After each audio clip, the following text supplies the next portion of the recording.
ವೀಕ್ಷಕರೇ ನಮಸ್ಕಾರ. ನಾವು ಬರೆಯುವಂಥ ಪೆನ್ ಇದೆಯಲ್ಲ, ಅದನ್ನು ನಾವು ಆಯ್ಕೆ ಮಾಡ್ಕೋಬೇಕಾಗತ್ತಾ ಅನ್ನೋ ಪ್ರಶ್ನೆಗೆ ಉತ್ತರ, ನೀವು ಯಾವ ಉದ್ದೇಶಕ್ಕೋಸ್ಕರ ಬರೀತೀರಾ ಅಂತ ಯೋಚನೆ ಮಾಡಬೇಕು. ಈಗ ಉದಾಹರಣೆಗಾದರೆ, ದೊಡ್ಡವರು ಯಾವುದೋ ಕೆಲಸದಲ್ಲಿ ಇರ್ತಾರೆ, ಅವರಿಗೆ ಬರೆಯೋದು ಏನೂ ಕೆಲಸ ಇರಲ್ಲ. ಅಥವಾ ಯಾವುದೋ ಒಂದು ಬ್ಯಾಂಕ್ ಮ್ಯಾನೇಜರ್ ಆದರೆ ಕೇವಲ ಸೈನ್ ಮಾಡಲಿಕ್ಕೋಸ್ಕರ ನಾವು ಪೆನ್ ಉಪಯೋಗಿಸ್ತಾರೆ ಅವರು. ಅಂಥವ್ರಿಗೆ ಹೆಚ್ಚು ಉಪಯೋಗ ಆಗಲ್ಲ ಪೆನ್ ಆದ್ದರಿಂದ, ಯಾವುದಾದ್ರೂ ಪೆನ್ ಆದರೂ ಆಗುತ್ತೆ ಅದು. ಆದರೆ ವಿದ್ಯಾರ್ಥಿಗಳು ಪರೀಕ್ಷೆಯಲ್ಲಿ ದೀರ್ಘಕಾಲ ಅಂದರೆ ಸುಮಾರು 3 ಗಂಟೆಗಳ ಕಾಲ ಒಂದೇ ಸಮನೆ ಬರಿತಾ ಇರಬೇಕಾಗತ್ತೆ. ಸುಂದರವಾಗಿಯೂ ಮತ್ತು ವೇಗವಾಗಿಯೂ ಬರೀಬೇಕಾಗತ್ತೆ. ಆ ಪರೀಕ್ಷೆಯಲ್ಲಿ ಬರೆಯೋದಿದೆಯಲ್ಲ, ಅದು ಅವರಿಗೆ ಸಿಗುವಂಥ ಮಾರ್ಕ್ಸು ಮತ್ತು ಪರೀಕ್ಷೆಯ ನಿರ್ವಹಣೆ ಅದರ ಮೇಲೆ ಪ್ರಭಾವ ಬೀರುತ್ತೆ. ಅದಕ್ಕೋಸ್ಕರನೇ ವಿದ್ಯಾರ್ಥಿಗಳಂತೂ ಕೂಡ ತಾವು ಉಪಯೋಗಿಸೋವಂಥ ಪೆನ್ನು ಹೇಗಿರಬೇಕು ಅಂತ ಯೋಚನೆ ಮಾಡಿ ಆಯ್ಕೆ ಮಾಡ್ಕೋಬೇಕಾಗತ್ತೆ ಅಂತ ನನಗನ್ಸುತ್ತೆ. ಆದ್ದರಿಂದ ಪೆನ್ನಿನ ಆಯ್ಕೆಯ ವಿಷಯ ಸುಮಾರು ಒಂದು 9 ಪಾಯಿಂಟ್ಸನ್ನು ನಾನಿಲ್ಲಿ ಗುರುತು ಹಾಕಿದ್ದೀನಿ. ಅದನ್ನು ನಾನು ನಿಮಗೆ ಹೇಳಲಿಕ್ಕೆ ಅಂತ ಪ್ರಯತ್ನ ಮಾಡ್ತೀನಿ.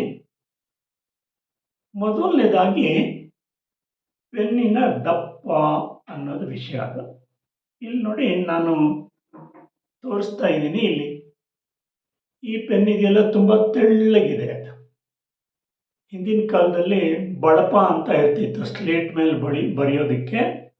ಆ ಬಳಪದ ದಪ್ಪ ಇದೆ. ಇದು ತುಂಬ ದಪ್ಪವಾಗಿರೋ ಅಂಥ ಪೆನ್ ಇದು. ಇವೆರಡಕ್ಕೂ ಹೋಲಿಸಿದ್ರೆ ಇದು ಯಾವ ಪೆನ್ನು ಯಾರಿಗೆ ಸೂಕ್ತ ಅಂಥೇಳಿ ವಯಸ್ಸಿನ ಮೇಲೆ ಅವಲಂಬಿಸಿರುತ್ತೆ. ಇದು ತುಂಬ ಹಗುರವಾಗಿರೋ ಅಂಥ ಪೆನ್. ಇದು ದಪ್ಪನೂ ಕಡಿಮೆ, ಸುಮಾರು 6 ಗ್ರಾಮ್ ಇರ್ಬೋದು ಇದು.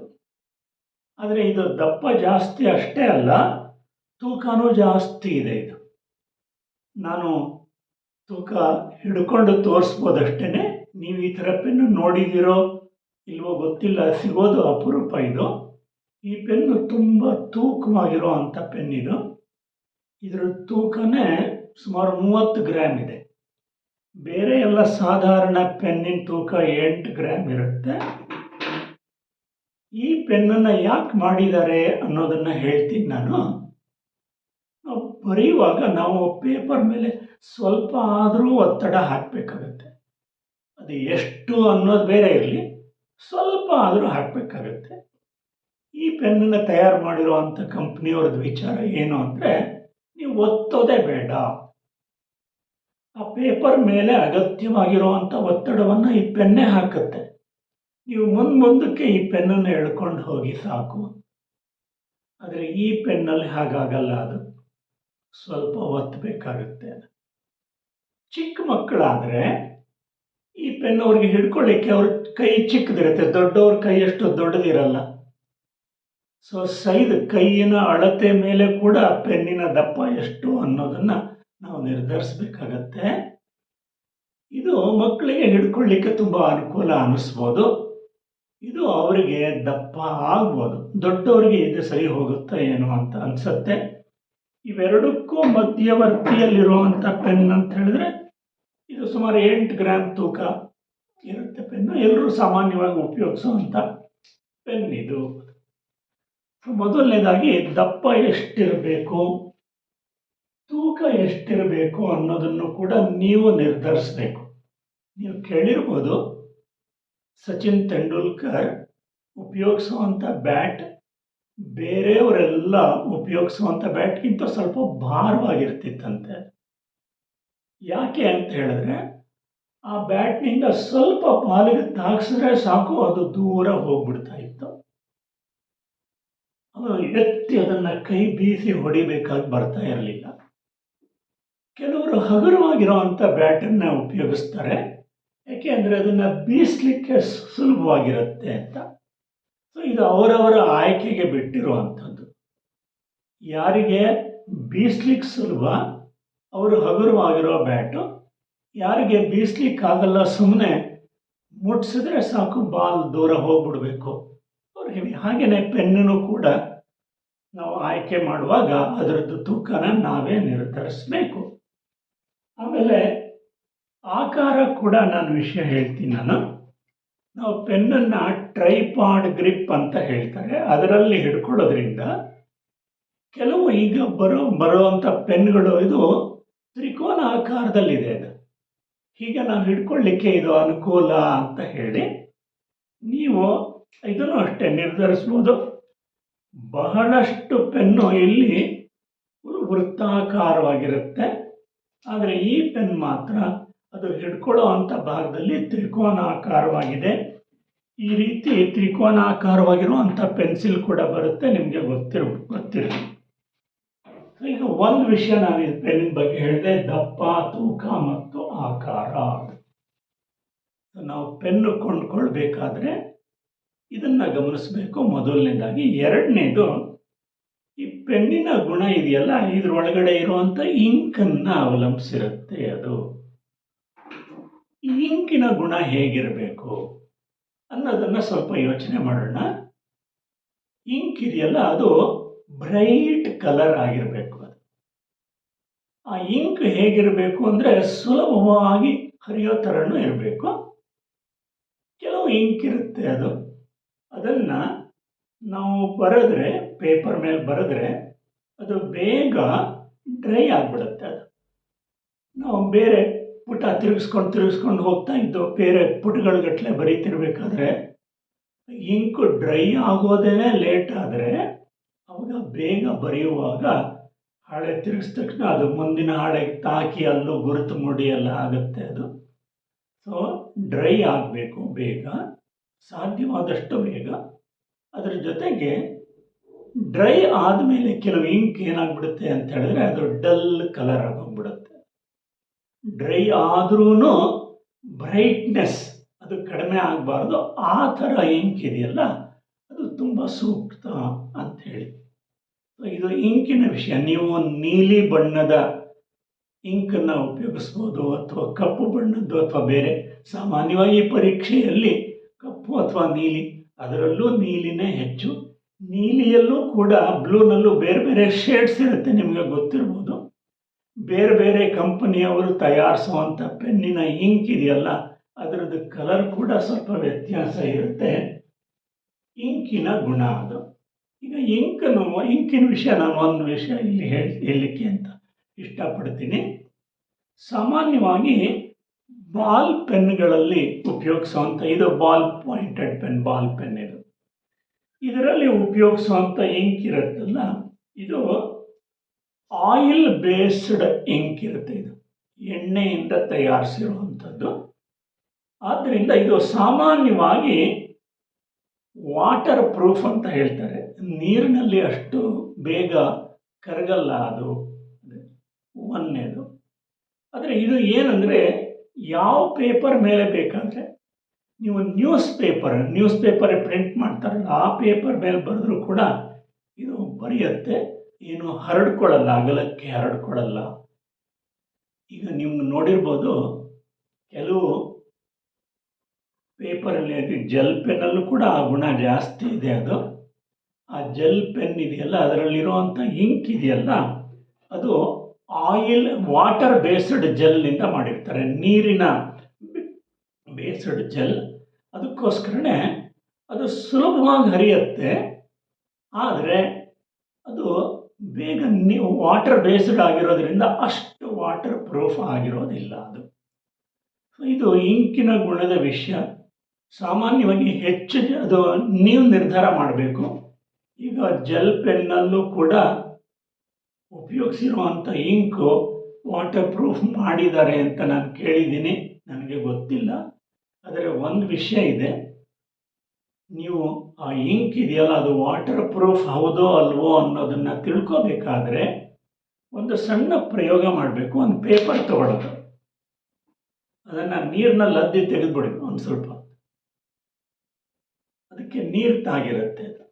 ಅದರ ಮೇಲೆ ನೀವು ಪೆನ್ನಿಂದ ಬರೆದು ನೋಡಿ ಆ ಹರಿದ ಬರೆದಾಗ ಗೆರೆ ಸುತ್ತಲೂ ಆ ಕಡೆ ಈ ಕಡೆ ಫೈಬರ್ಸ್ ಅಂತ ಹೇಳ್ತಾರೆ, ಟಿಸಿಲುಗಳು, ಅಂದರೆ ಇಂಕ್ ಹರಡ್ಕೊಂಡು ಬಿಟ್ಟಿರುತ್ತೆ. ಅದು ಆ ಥರ ಆಗಿದ್ದರೆ ಅದು ವಾಟರ್ ಪ್ರೂಫ್ ಅಲ್ಲ. ಅವರು ಹಾಕಿದ್ರೂ ಕೂಡ ವಾಟರ್ ಪ್ರೂಫ್ ಅಂತ, ನಿಜವಾಗ್ಲೂ ಅದು ವಾಟರ್ ಪ್ರೂಫ್ ಅಲ್ಲ. ಇದನ್ನು ನೀವು ತಿಳ್ಕೊಳ್ಳಿ. ಅದು ಇನ್ನು ವಾಟರ್ ಪ್ರೂಫ್ ಇಂಕ್ ಯಾಕೆ ಬೇಕು ಅನ್ನೋದ್ರ ವಿಷಯನೂ ಹೇಳ್ತೀನಿ, ನಿಮಗೆ ಗೊತ್ತಿರಲಿ. ಸಾಮಾನ್ಯವಾಗಿ ನಮ್ಮ ದೇಶದಲ್ಲಂತೂ ವಾರ್ಷಿಕ ಪರೀಕ್ಷೆ, ಎಲ್ಲ ವಿದ್ಯಾರ್ಥಿಗಳಿಗೂ ವಾರ್ಷಿಕ ಪರೀಕ್ಷೆ ಮಾರ್ಚ್ ಏಪ್ರಿಲ್ನಲ್ಲಿ ನಡೆಯುತ್ತೆ. ಸಾಮಾನ್ಯವಾಗಿ ಮಾರ್ಚ್ ಅಂತ ಹೇಳಿದ್ರೆ ಮಾರ್ಚ್ ಕಡೆ ಅಥವಾ ಏಪ್ರಿಲ್ ಪ್ರಾರಂಭ ಅಂದರೆ ಬೇಸಿಗೆ ಕಾಲ ಕೂಡ ಕಾಲಿಟ್ಬಿಟ್ಟಿರುತ್ತೆ. ಅದು ಬೆವರುತ್ತೆ ಜಾಸ್ತಿ. ಅದು ಆಗ ನೀವು ಪರೀಕ್ಷೆಯಲ್ಲಿ ಕೂತ್ಕೊಂಡಿರೋ ಒಬ್ಬ ವಿದ್ಯಾರ್ಥಿನ ಕಲ್ಪಿಸ್ಕೊಳ್ಳಿ, ಕೈ ಬೆವರುತ್ತಾ ಇರುತ್ತೆ ಅಂತ ಇಟ್ಕೊಳ್ಳಿ. ಆ ಬೆವರಿಂದಾಗಿ ಪೇಪರ್ ಒದ್ದೆ ಆಗಿರುತ್ತೆ. ಈಗ ನಾವು ಬರೆಯುವಾಗ ಕೆಳಗಡೆ ಪೇಪರ್ ಇದೆಯಲ್ಲ, ಅಲ್ಲಿ ನಾವು ಈ ಕೈಯನ್ನು ಇಟ್ಕೊಂಡಿರ್ತೀವಿ, ಅಲ್ಲಿ ಒದ್ದೆ ಆಗಿರುತ್ತೆ. ನೀವು ಬರ್ಕೊಂಡು ಬರ್ತಾ ಆ ಒದ್ದೆ ಆಗಿರೋ ಭಾಗದ ಮೇಲೆ ಬರೆದ್ರೆ ಆಗ ನಿಮ್ಮ ಅಕ್ಷರ ಎಲ್ಲ ಹರಡಿಕೊಂಡು ಕೆಟ್ಟದಾಗಿ ಕಾಣಿಸುತ್ತೆ. ಅದಕ್ಕೋಸ್ಕರನೇ ಬಾಲ್ ಪೆನ್ ಆದರೆ ಸಾಮಾನ್ಯವಾಗಿ ಈ ರೀತಿ ಆಗುವಂಥ ಸಂಭವ ಕಡಿಮೆ. ಅದಕ್ಕೋಸ್ಕರನೇ ನೀವು ನಿರ್ಧರಿಸಬೇಕು ಯಾವುದು ನಿಮಗೆ ಸೂಕ್ತ ಅನ್ನೋದನ್ನು ನೀವೇ ಬರೆದು ಪ್ರಯತ್ನ ಮಾಡಿ ಕಂಡುಹಿಡಿಬೇಕು. ನಿಮಗೆ ಅಷ್ಟು ಬೆವರದೇ ಇರಬಹುದು ಅಂತ ಇಟ್ಕೊಳ್ಳಿ, ಆಗ ನಿಮಗೆ ಜೆಲ್ ಪೆನ್ ಆದ್ರೂ ಕೂಡ ನಿಮಗೇನು ತೊಂದರೆ ಆಗದೆ ಇರ್ಬೋದು. ಅದು ಎಷ್ಟೋ ಜನ ಬರೆಯುವಾಗ ಬೆವರಿಂದ ತೊಂದರೆ ಆಗದೆ ಇರಲಿ ಅಂತ ಕರ್ಚೀಫನ್ನು ಇಟ್ಕೊಂಡು ಬರೀತಾರೆ. ಅವಾಗ ಅವ್ರಿಗೆ ಟೈಮ್ ಮ್ಯಾನೇಜ್ ಮಾಡಲಿಕ್ಕೆ ಕಷ್ಟ ಆಗುತ್ತೆ, ಯಾಕೆಂದರೆ ಅದು ಜಾಸ್ತಿ ಟೈಮ್ ತಗೊಳುತ್ತೆ. ಅದು ಸೊ ಇಂಕು ಯಾಕೆ ವಾಟರ್ ಪ್ರೂಫ್ ಆಗಿರಬೇಕು ಅನ್ನೋದ್ರ ವಿಷಯನೂ ಹೇಳಿದ್ದೀನಿ ನಾನು. ಈಗ ಇಂಕಿನ ಗುಣ ಅಂತ ಇನ್ನು ಮೂರನೇ ವಿಷಯಕ್ಕೆ ನಾನು ಬರ್ತೀನಿ, ಇಂಕಿನ ಹರಿವು ಅಂತ. ಸಾಮಾನ್ಯವಾಗಿ ಈ ಜೆಲ್ ಪೆನ್ನಲ್ಲಿರುವಂಥ ಇಂಕ್ ಅದು ವಾಟರ್ ಬೇಸ್ಡ್ ಆಗಿರೋದ್ರಿಂದ ಸುಲಭವಾಗಿ ಹರಿಯುತ್ತೆ. ಇದು ಎಲ್ಲರ ಅನುಭವ, ನೀವು ಬರೋದು ನೋಡಿ. ಅದು ಆದರೆ ಬಾಲ್ ಪೆನ್ ಇದೆಯಲ್ಲ, ನೀವು ನೋಡಿರ್ಬೋದು, ಕೆಲವರು ಬರೆಯೋದಕ್ಕಿಂತ ಮುಂಚೆನೆ ಒತ್ತಿ ಬರೆದು ಪ್ರಯತ್ನ ಮಾಡ್ತಾರೆ. ಇದರಲ್ಲಿರುವಂಥ ಇಂಕು ಇದೆಯಲ್ಲ, ಅದು ಅಷ್ಟು ಸುಲಭವಾಗಿ ಹರಿಯೋದಿಲ್ಲ. ಅದು ಇನ್ನು ಫೌಂಟೇನ್ ಪೆನ್ ಅಂತಲೂ ಇರುತ್ತೆ, ನಿಮಗೆ ಗೊತ್ತಿರ್ಬೋದು. ಇದು ಯಾರು ಜಾಸ್ತಿ ಈಗ ಉಪಯೋಗಿಸ್ತಾ ಇಲ್ಲ ಅದನ್ನು, ಆದರೆ ಅದರಲ್ಲಿ ಸ್ವಲ್ಪ ಇಂಕು ಸರಿಯಾಗಿ ಹರಿಯುತ್ತೆ ಅಂತ ಹೇಳ್ತಾರೆ. ಸೊ ಇದು ಇಂಕಿನ ಹರಿವಿನ ವಿಷಯ. ಅದು ಆದರೆ ಇನ್ನೊಂದು ವಿಷಯ ಇದೆ, ಅದು ಈ ಬಾಲ್ ಪೆನ್ನುಗಳಲ್ಲಿ ನಿಮಗೆ ಗೊತ್ತಿರಲಿ, ಇಲ್ಲ ತುದಿಯಲ್ಲಿ ಒಂದು ಬಾಲ್ ಇರುತ್ತೆ, ನಾವು ಬರೀತಿರ್ಬೇಕಾದ್ರೆ ಅದು ರೋಲ್ ಆಗ್ತಾ ಇರುತ್ತೆ, ಅದು ತಿರುಗ್ತಾ ಇರುತ್ತೆ, ಅದು ಹೊರಳ್ತಾ ಇರುತ್ತೆ. ಅದು ಕೆಲವು ಬಾಲ್ ಪೆನ್ನುಗಳಲ್ಲಿ ನಾವು ಬರೀತಾ ಇದ್ದಾಗ ಇದ್ರ ತುದಿಯಲ್ಲಿ ಇಂಕ್ ಬಂದು ಕೂತ್ಕೊಂಡ್ಬಿಡುತ್ತೆ, ಸ್ವಲ್ಪ ಒಂದು ತೊಪ್ಪೆ ಥರ, ಅದು ವಾಂತಿ ಮಾಡ್ಕೊಂಡಿರೋ ಥರ ಕೂತ್ಕೊಂಡ್ಬಿಟ್ಟಿರುತ್ತೆ. ಅದು ಒಳ್ಳೆಯ ಗುಣಮಟ್ಟದ ಬಾಲ್ ಪೆನ್ ಅಲ್ಲದೆ ಇದ್ದರೆ, ಆಗ ನೀವು ಬೇರೆ ಯಾವುದೋ ಆ್ಯಂಗಲ್ ಅದರಲ್ಲಿ ನೀವು ಬರೆಯೋದಕ್ಕೆ ಅಂತ ಪ್ರಯತ್ನ ಮಾಡಿದಾಗ ನೀವು ಪೆನ್ನನ್ನು ಪೇಪರ್ ಮೇಲೆ ಇಟ್ಟ ತಕ್ಷಣ ಅದೊಂಥರ ತೊಪ್ಪೆ ಥರ ಅಸಹ್ಯವಾಗಿ ಕೂತ್ಕೊಳ್ಳುತ್ತೆ. ಆದರೆ ಒಳ್ಳೆಯ ಗುಣಮಟ್ಟದ ಬಾಲ್ ಪೆನ್ ಆಯಿತು ಅಂತ ಹೇಳಿದ್ರೆ ಆ ರೀತಿ ಏನೂ ಸಮಸ್ಯೆ ಆಗೋದಿಲ್ಲ. ಇದು ಇಂಕಿನ ಹರಿವಿನ ವಿಷಯ. ಅದು ಇನ್ನು ನಾಲ್ಕನೇದು, ಈಗಾಗಲೇ ನಾನು ಬಾಲ್ ಪೆನ್ ಮತ್ತು ಜೆಲ್ ಪೆನ್ ಅವೆರಡರದ್ದು ವಿಷಯ ಹೋಲಿಸ್ಬಿಟ್ಟಿದ್ದೀನಿ ಈಗಾಗಲೇ. ಅವೆರಡಕ್ಕೂ ಎರಡು ವ್ಯತ್ಯಾಸ ಏನು ಅಂತ. ಈಗ ಸಾಮಾನ್ಯವಾಗಿ ನಮ್ಮ ದೇಶದ ಮಾರುಕಟ್ಟೆಯಲ್ಲಿ ಇರುವಂಥ ಎರಡು ಪ್ರಮುಖವಾದ ರೀತಿಯ ಪೆನ್ಗಳದು. ಸೊ ಕೆಲವರು ಹೇಳ್ತಾರೆ, ಎಲ್ರಿಗೂ ಗೊತ್ತಿರೋ ಹಾಗೆ ಬಾಲ್ ಪೆನ್ನಲ್ಲಿರುವಂಥ ಇಂಕು ಅದು ಆಯಿಲ್ ಬೇಸ್ಡ್ ಆಗಿರೋದ್ರಿಂದ ಅದು ಹೆಚ್ಚು ವಾಟರ್ ಪ್ರೂಫ್. ಅದು ಆದರೆ ಜೆಲ್ ಪೆನ್ನಲ್ಲಿರುವಂಥ ಇಂಕ್ ಅದು ವಾಟರ್ ಬೇಸ್ಡ್ ಆಗಿರೋದ್ರಿಂದ ಅದು ಸ್ವಲ್ಪ ನೀರಿನಲ್ಲಿ ಕರಗುತ್ತೆ. ಸೊ ಇದನ್ನು ನೀವು ಯಾವುದು ನಿಮಗೆ ಸೂಕ್ತ ಅನ್ನೋದನ್ನು ನೀವು ನಿರ್ಧಾರ ಮಾಡಿ ನಿರ್ಧರಿಸಿ. ಇನ್ನು ಎಲ್ಲ ಪೆನ್, ನೀವು ಯಾವುದೇ ಪೆನ್ ತಗೊಳ್ಳಿ, ಅದಕ್ಕೆ ಒಂದು ಗ್ರಿಪ್ಪರ್ ಅಂತ ಹೇಳ್ತಾರೆ. ನಿಮಗೆ ಸುಲಭವಾಗಿ ಅದನ್ನು ಒತ್ತಿ ಹಿಡ್ಕೊಳ್ಳದೆ ಇರೋ ಹಾಗೆ ಈ ಥರ ಗ್ರಿಪ್ಪರ್ ಇರುವಂಥ ಪೆನ್ನನ್ನೇ ನೀವು ಆಯ್ಕೆ ಮಾಡೋದು ಸೂಕ್ತ. ಯಾಕೆ ಅಂತ ಹೇಳಿದ್ರೆ ಇಲ್ಲಿ ನೈಸ್ ಆಗಿರೋ ಭಾಗದಲ್ಲಿ ಹಿಡ್ಕೊಂಡ್ರೆ ಇದು ಮಕ್ಕಳಿಗೆ ಇದನ್ನು ಹೇಳಲಿಕ್ಕೆ ಗೊತ್ತಾಗಲ್ಲ. ದೊಡ್ಡವರು ಮಕ್ಕಳಿಗೆ ಪೆನ್ ಅಥವಾ ಪೆನ್ಸಿಲ್ ಕೊಡಿಸುವಾಗ ಇದನ್ನು ಗಮನಿಸಬೇಕು ಅಂತ ನನಗನ್ಸುತ್ತೆ. ಇಲ್ಲಿ ನೈಸಾಗಿರೋದ್ರಿಂದ ಇದು ಜಾರ್ ಹೋಗುತ್ತೇನೋ ಅಂತ ಮಕ್ಕಳು ಒತ್ತಿಡಿತಾರೆ. ಅವರ ಎನರ್ಜಿ ಅನವಶ್ಯಕವಾಗಿ ವೇಸ್ಟ್ ಆಗುತ್ತೆ.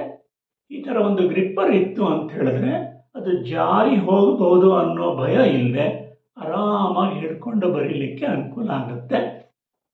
ಯಾವಾಗಲೂ ಪೆನ್ನನ್ನು ಮಕ್ಕಳಿಗೆ ಕೊಡಿಸುವಾಗ ದೊಡ್ಡವರು ಇದನ್ನು ಗಮನ ಕೊಡಬೇಕು ಅಂತ ನನಗನ್ಸುತ್ತೆ. ಗ್ರಿಪ್ಪರ್ ಇರೋ ಅಂಥ ಪೆನ್ನನ್ನೇ ನಾವು ಕೊಡಿಸ್ಬೇಕು. ಒಂದು ವೇಳೆ ಈಗ ಇದು ₹2 ಪೆನ್ ಇದು ರೀಫಿಲ್ಲನ್ನು ಬದಲಾಯಿಸ್ಲಿಕ್ಕಾಗಲ್ಲ. ಇದು ಯೂಸ್ ಆ್ಯಂಡ್ ಥ್ರೋ ಪೆನ್ ಇಂಥ ಪೆನ್ನಿಗೆ ಗ್ರಿಪ್ಪರ್ ಇರೋಕ್ಕೆ ಸಾಧ್ಯ ಇಲ್ಲ. ಅದು ನೈಸಾಗೇ ಇರುತ್ತೆ. ಆದರೆ ಎಲ್ಲಿ ಹಿಡ್ಕೊಳ್ತಾರೋ ಅದು ಪೆನ್ನಿನ ಕಂಠ, ನೆಕ್ ಅಂತ ಕರೀತಾರೆ, ಆ ಭಾಗದಲ್ಲಿ ಒಂದು ಕಲ್ಲು ತಗೊಂಡು ಉಜ್ಜಿ ಅದು ರಫ್ ಮಾಡಿದ್ರೆ ಆಗ ಗ್ರಿಪ್ಪರನ್ನು ನಾವೇ ಕೃತಕವಾಗಿ ತಯಾರಿಸ್ಬೋದು. ಹಾಗಿದ್ದರೆ ಮಕ್ಕಳು ಹೆಚ್ಚು ಕಷ್ಟ ಇಲ್ಲದೇ ಅದನ್ನು ಹಿಡ್ಕೊಂಡು ಬರೀಲಿಕ್ಕೆ ಅನುಕೂಲ ಆಗುತ್ತೆ. ಇದನ್ನು ಸಹ ನೀವು ಗಮನಿಸಬೇಕು. ಇದು ಗ್ರಿಪ್ಪರ್ ವಿಷಯ. ಗ್ರಿಪ್ಪರ್ ತೀರಾ ಅವಶ್ಯಕ, ಇದು ನೆನಪಿರಲಿ. ಈಗ ಮಾರ್ಕೆಟಲ್ಲಿ ಇನ್ನೂ ಒಂದು ರೀತಿಯ ಪೆನ್ ಬಂದಿದೆ. ಅದು ಕ್ಯಾಟ್ರಿಡ್ಜ್ ಅಂತ ಹೇಳ್ತಾರೆ. ಕ್ಯಾಟ್ರಿಡ್ಜ್ ಇಂಕ್ ಪೆನ್ ಅಂತ ಹೇಳಿದ್ರೆ ಇಲ್ಲಿ ನೋಡಿ, ನಾನು ಕ್ಯಾಟ್ರಿಡ್ಜ್ ಅಂದರೆ ಏನು ಅನ್ನೋದನ್ನು ತೋರಿಸ್ತೀನಿ. ಇದೆಯಲ್ಲ, ಇದು ಕ್ಯಾಟ್ರಿಡ್ಜ್ ಅಂತ ಕರೀತಾರೆ ಇದನ್ನು. ಇದರಲ್ಲಿ ಇಂಕ್ ತುಂಬಿರುತ್ತೆ. ಈ ಥರ ಬೇರೆ ಬೇರೆ ಕ್ಯಾಟ್ರಿಡ್ಜ್ ಸಿಗುತ್ತೆ. ಅದರಲ್ಲಿ ಆ ಕ್ಯಾಟ್ರಿಡ್ಜ್ ಇಂಕ್ ಪೆನ್ ಇರುತ್ತೆ ನೋಡಿ, ಅದು ಸಾಮಾನ್ಯವಾಗಿ ಲೀಕ್ ಆಗಲ್ಲ. ಸಾಕಷ್ಟು ಇಂಕ್ ಅದರಲ್ಲಿ ಸ್ಟೋರ್ ಆಗಿರೋದ್ರಿಂದ ದೀರ್ಘಕಾಲ ಬರೆಯೋದಕ್ಕೆ ಸುಲಭವಾಗಿ ಇಂಕು ಕೂಡ ಹರಿಯುತ್ತೆ ಅಂತ ಹೇಳ್ತಾರೆ. ನೀವು ಅದನ್ನು ಕೂಡ ಪ್ರಯತ್ನ ಮಾಡ್ಬೋದು. ಕೆಲವು ಇದು ಫೌಂಟನ್ ಪೆನ್, ನಾನಿಲ್ಲಿ ತೋರಿಸ್ತಾ ಇರೋದು ಇದು ಫೌಂಟನ್ ಪೆನ್. ಇದ್ರ ಒಳಗಡೆನೆ ಈ ಕೆಳಗಡೆ ಭಾಗ ಇದೆಯಲ್ಲ, ಅದರಲ್ಲೇ ಕ್ಯಾಟ್ರಿಡ್ಜ್ ಇರುತ್ತೆ. ಇಂಕು ತುಂಬಿರೋ ಅಂಥ ಒಂದು ಕೊಳವೆಯನ್ನು ನಾವು ಕ್ಯಾಟ್ರಿಡ್ಜ್ ಅಂತ ಕರಿಬೋದು.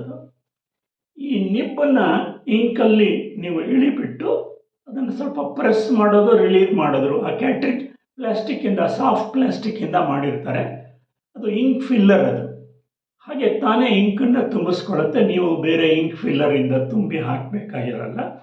ಆ ಥರ ಕ್ಯಾಟ್ರಿಡ್ಜ್ ಇಂಕ್ ಪೆನ್ ಅನ್ನೋದು ಕೂಡ ಬಂದಿರುತ್ತೆ. ಎಷ್ಟೋ ಶಾಲೆಗಳಲ್ಲಿ ಮಕ್ಕಳಿಗೆ ಈ ಥರ ಕ್ಯಾಟ್ರಿಡ್ಜ್ ಪೆನ್ ಇಂಕನ್ನೇ ಉಪಯೋಗಿಸ್ಬೇಕು ಅಂತ ಹೇಳ್ತಾರೆ. ಇನ್ನೂ ಹೆಚ್ಚಾಗಿ ಯಾವುದಾದ್ರೂ ಪ್ರಾಜೆಕ್ಟ್ ಏನಾದರೂ ಇದ್ದರೆ ಅದರಲ್ಲಿ ಹೆಡ್ಡಿಂಗ್ ಅಥವಾ ಶೀರ್ಷಿಕೆ ಬರೀಬೇಕಾದ್ರೆ ಕ್ಯಾಲಿಗ್ರಫಿ ಪೆನ್ ಅಂತ ಹೇಳ್ತಾರೆ. ಅದು ಚಿಸಲ್ ಪಾಯಿಂಟ್ ಅಂತ ಇರುತ್ತೆ. ಇಲ್ಲಿ ನನ್ನ ಕೈಯಲ್ಲಿರುವಂಥ ಪೆನ್ ನೋಡಿ, ಇದು ಕ್ಯಾಲಿಗ್ರಫಿ ಪೆನ್. ಈ ಪೆನ್ ನೋಡಿ ಹೇಗಿದೆ, ಇದು ಉದ್ದಕ್ಕಿದೆ. ಒಂದು ಆ್ಯಂಗಲ್ನಲ್ಲಿ ಬರೆದ್ರೆ ತೆಳ್ಳಗಿರೋ ಗೆರೆ, ಇನ್ನೊಂದು ಆ್ಯಂಗಲ್ನಲ್ಲಿ ಬರೆದ್ರೆ ಅದು ದಪ್ಪ ಗೆರೆ ಉಂಟಾಗುತ್ತೆ.